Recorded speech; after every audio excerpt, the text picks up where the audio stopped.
Hello friends, मैं हूं Nidhi and welcome back to my channel. आज की इस वीडियो में हम income tax slab and tax rate के बारे में डिस्कस करेंगे फॉर द फाइनेंशियल ईयर 2020-21, जिसका असेसमेंट ईयर हो गया 2021 to 22। So let's start the video. Budget 2020 has announced a new income tax regime following which individual will have the option to pay taxes as per new tax slab from financial year 2020-21 onward. Budget 2020 में ये announce किया गया, new income tax regime announce किया गया, जिसमें individual के पास option होगा tax को पेमेंट करने के लिए कि वो new income tax slab choose करे या ओल्ड टैक्स स्लैब को फ्रॉम फाइनेंशियल ईयर 2021 से। There are three categories of individual taxpayer. Individual below the age of 60 years, which includes resident as well as non-resident. Individual three categories का है। First है हमारा जिसका age है below the age of 60 year, जिसका age 60 year से कम होगा। रेसिडेंट सीनियर सिटीजन 60 ईयर, जिसका एज 60 ईयर्स होगा, या फिर and above but below 80 years of age, या 80 ईयर से कम होगा, वो हो गया resident senior citizen. Resident super senior citizen above 80 years of age, जिसका एज 80 ईयर से अधिक हो गया, वो हो गया resident super senior citizen. The Finance Act 2020 has provided an option to individual and HUF for payment of taxes at the following reduced rate from assessment year 2021 to 22 and onwards. The Finance Act 2020 में individual and HUF के पास tax को payment करने के लिए option होगा, वो या तो न्यू टैक्स स्लैब जिसमें रिड्यूस किया गया रेट को, वो उस टैक्स स्लैब को चूज़ करे, या फिर वो ओल्ड टैक्स स्लैब में जा सकती है। किस ईयर से? From the assessment year 2020 assessment year 2021 to 22 से।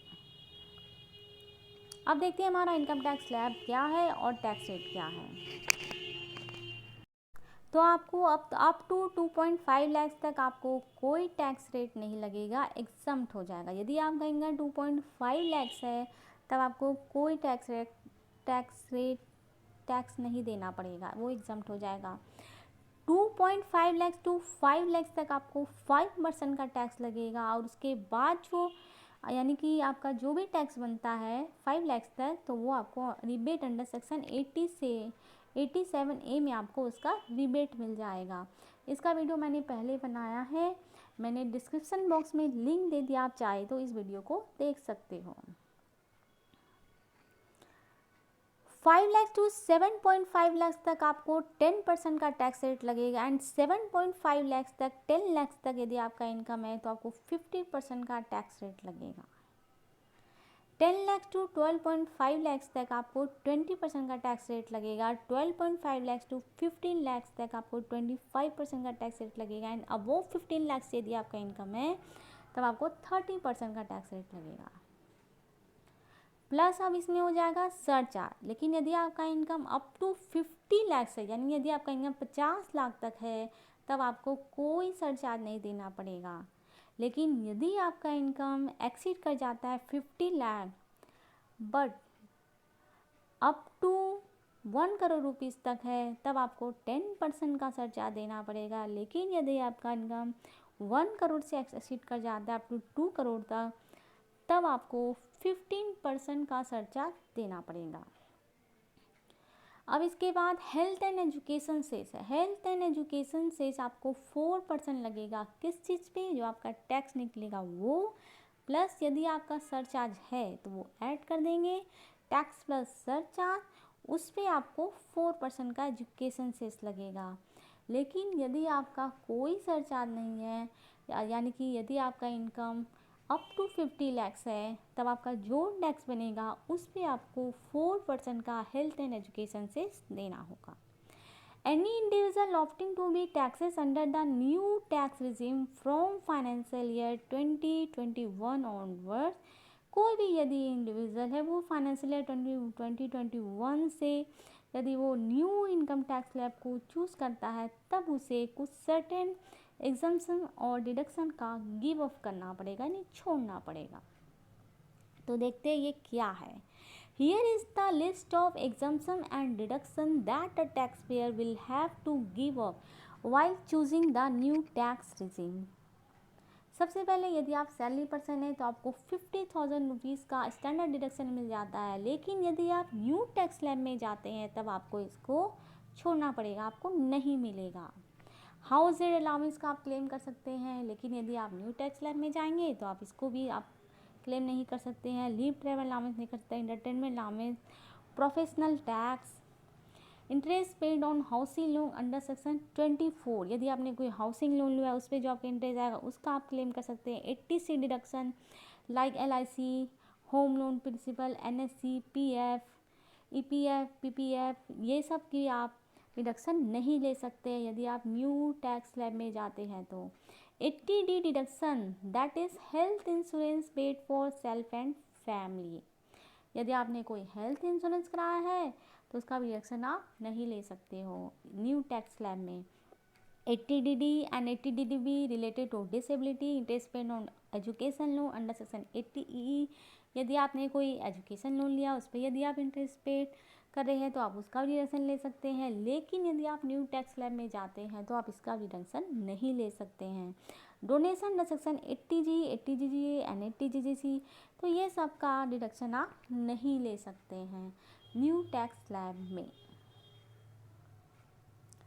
एक्सेप्ट सिर्फ इसे छोड़ के section 80CCD sub section 2 NPS contribution by the employer, यदि एम्प्लॉयर ने आपका NPS में कंट्रीब्यूट किया है on account of an employ in a notified pension scheme, तो आप न्यू टैक्स स्लैब में इसका क्लेम कर सकते हैं। And section 80JJAA that is for new employment can be claim, सिर्फ इसी चीज़ का आप क्लेम कर सकते हैं न्यू टैक्स स्लैब में।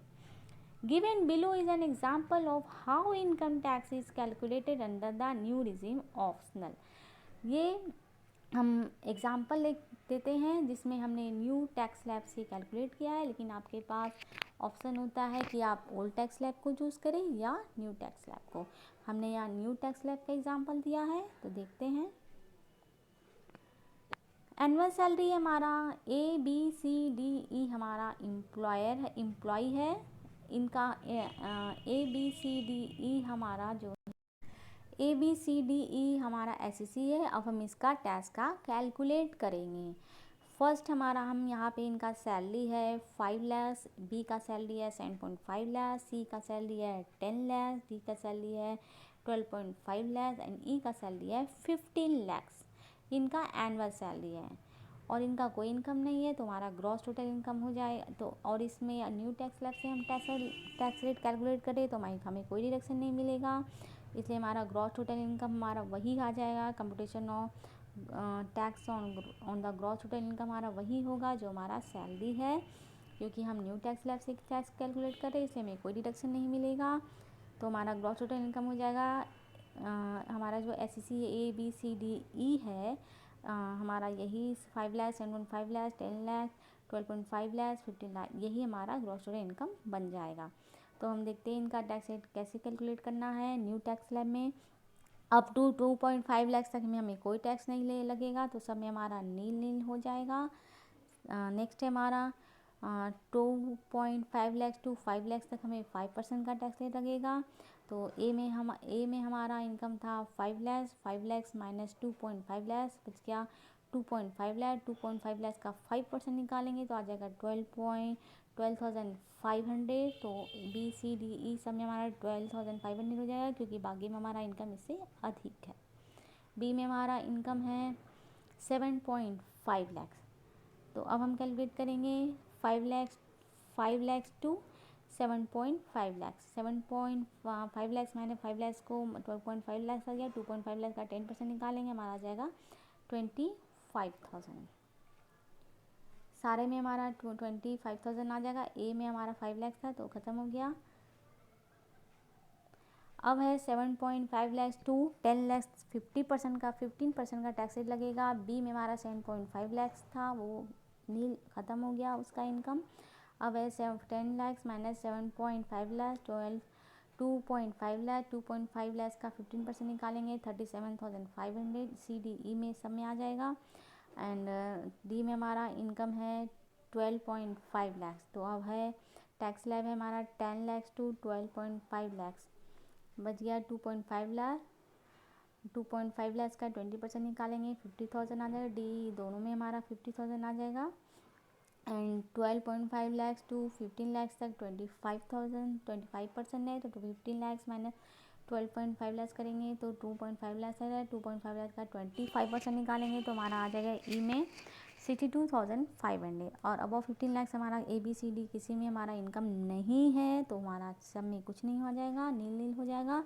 30% जिसका टैक्स स्लैब रेट है, टैक्स रेट है। तो हम देखेंगे टोटल हमारा टैक्स अमाउंट क्या होगा। तो टोटल हमारा टैक्स अमाउंट देखने के लिए हम सबसे पहले ए में हमारा है 12,500। फर्स्ट का टोटल हमारा हो जाएगा 12,500। बी का टोटल हो जाएगा 12,500 प्लस 25,000, 12,500 प्लस 25,000, 37,500। सी में हमारा हो जाएगा 12,500, 25,000 एंड 37,500, टोटल हो जाएगा 75,000। डी में हमारा हो जाएगा 12,500, 25,000 प्लस 37,500 एंड 50,000, टोटल हो जाएगा 1,25,000। ई में हमारा हो जाएगा 12,500, 25,000 प्लस 37,500, 50,000, 1,25,000 यहाँ तक आया प्लस 62,500। तब हमारा यहाँ आ जाएगा टोटल 1,87,500। तो ये हमारा आ गया सारा का टोटल। अब फर्स्ट में हमारा ए में हमारा इनकम कितना था 5 लाख। तो यहाँ पे हमारा अब 5 लाख तक 87A का हम रिबेट ले सकते हैं। तो हमारा टैक्स बना 12,500। तो ये हमारा टोटल टैक्स अमाउंट आ जाएगा नील। बाकी में हमारा इनकम जो है अधिक है। डी में हमारा इनकम था 7.5 लाख। तो ये और CDE में हमारा उससे अधिक है तो हमें यहाँ पे 87A का रिबेट नहीं मिलेगा। तो इस सब का टोटल आ गया 37,500। टोटल टैक्स अमाउंट आ गया 37,500, 75,000, 1,25,000 एंड 1,87,500।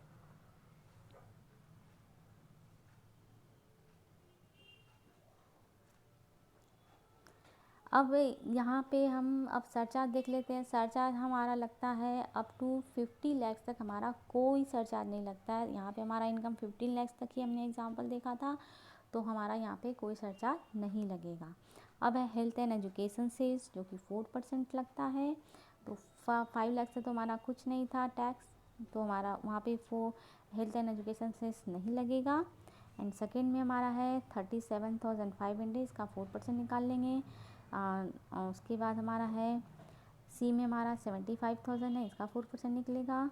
डी में हमारा 1,25,000 है, इसका 4% निकलेगा। एंड ई में हमारा 1,87,000 है तो इसका 4% निकाल लेंगे। सबका हमारा आ जाएगा 1,500, 3,000, 5,000 एंड 7,500। तो अब हम क्या करेंगे टोटल टैक्स अमाउंट हमारा टोटल पेबल टैक्स अमाउंट हमारा हो जाएगा 37,500 प्लस 1,500, टोटल हमारा आ जाएगा 39,000। इसी तरह CDE में भी हम ऐड कर लेंगे। जैसे सी में हमारा हो गया 75,000 प्लस 3,000, टोटल हो गया 78,000। इसी तरह डी में हो जाएगा 1,30,000, ई में हो जाएगा 1,95,000। तो ये सब हमें टैक्स का ये हमारा आ गया। 5 लाख तक इनकम आपको कोई टैक्स नहीं देना पड़ेगा। यदि आपका न्यू टैक्स स्लैब में यदि आपका इनकम 7.5 लाख है तो आपको 39,000 का टैक्स रेट देना पड़ेगा, टैक्स का पेमेंट करना पड़ेगा। यदि आपका इनकम 10 लाख है तब आपको 78,000 का टैक्स पेमेंट करना पड़ेगा। यदि आपका इनकम 12.5 लाख है तब आपको 1,30,000 रुपीज़ का टैक्स का पेमेंट करना पड़ेगा। और यदि आपका इनकम 15 लाख है तब आपको 1,95,000 रुपीज़ का टैक्स का पेमेंट करना पड़ेगा। तो ये हमारा न्यू टैक्स स्लैब रेट से हमने कैलकुलेट किया है। लेकिन यदि आप ओल्ड टैक्स स्लैब में जाते हैं तब तो आपको 5 लाख तक आपको कोई टैक्स नहीं देना पड़ेगा, क्योंकि इसमें भी आपको रिबेट मिल जाएगा। जो भी टैक्स आपका टैक्सेबल इनकम 5 लाख है तब आपको कोई टैक्स नहीं लगेगा, क्योंकि आपको इसमें अंडर सेक्शन 87A का रिबेट मिल जाएगा। लेकिन यदि आपका इनकम 7.5 लैक्स है, ओके, यदि आपका इनकम 7.5 लैक्स है ओल्ड टैक्स स्लैब में, तो इसमें आप कुछ डिडक्शन मिल सकता है। जैसे आपको, अगर आप सैलरी पर्सन हैं तब आपको 50,000 रुपीज़ का स्टैंडर्ड डिडक्शन मिल सकता है। यदि आपने 80C में पैसा इन्वेस्ट किया है तो वहाँ पे आपको 1.5 लाख रुपीज़ तक आपको रिडक्शन मिल सकता है। फिर यदि आपका हेल्थ इंश्योरेंस है या आपने एनपीएस में इन्वेस्ट किया है तो वहाँ पे, या फिर आपका हाउसिंग लोन है या फिर आपका एजुकेशन लोन है, एचआरए आप क्लेम कर सकते हैं। तो ये सब का डिडक्शन आप ओल्ड टैक्स स्लैब में ले सकते हैं। सपोज़ आपका 1 लाख रुपीज़ और है तो यहाँ पे आपको 50,000 प्लस 1,50,000 प्लस 1 लाख, टोटल हो गया आपका 3 लाख रुपीज़, ठीक है। तो ये आपका, यदि आपका इनकम 7.5 लैक्स है तो उसमें से आपका 3 लैक्स डिडक्शन हो जाएगा, यानी कि आपका तब आपका इनकम, टैक्सेबल इनकम हो जाएगा 4.5 लैक्स। तो यहाँ पे आपको क्या होगा, आपका 7 ओल्ड टैक्स स्लैब में यदि आपने कुछ इन्वेस्ट किया है तब आप यहाँ पर इस डिडक्शन का क्लेम कर सकते हैं, जो कि आप न्यू टैक्स स्लैब में नहीं कर सकते हैं तब। यानी कि यदि आपका इनकम 7.5 लैक्स होगा और आपके पास ये सब डिडक्शन 80C है, 80E है, एचआरए है, स्टैंडर्ड डिडक्शन आप ले सकते हैं, तो इसमें भी आपको कोई टैक्स नहीं लग सकता है ओल्ड टैक्स स्लैब में। तो इसी तरह आप देख सकते हैं, हमने न्यू टैक्स स्लैब का कैलकुलेट किया, आप old tax slab, new tax slab दोनों का कैलकुलेशन देख सकते हैं। तो आई होप, तो आज के इस वीडियो में हमने देखा कि new income tax slab rate क्या है, टैक्स स्लैब क्या है और वो कब से एप्लीकेबल होगा। फाइनेंशियल ईयर 2021 से एप्लीकेबल होगा, जिसका असेसमेंट ईयर हो गया 2021 to 22, और इसका कैलकुलेशन हमने निकाल के दिखाया। तो आई होप आपको ये वीडियो पसंद आया होगा। अगर आपको ये वीडियो पसंद आया तो हमारी वीडियो को लाइक कीजिए, अपने दोस्तों के साथ शेयर कीजिए, और यदि आपके मन में कोई क्वेरी है तो आप हमें कमेंट बॉक्स से कमेंट करके पूछ सकते हैं। तो फिर मिलते हैं हमारे नेक्स्ट वीडियो में। Thanks for watching.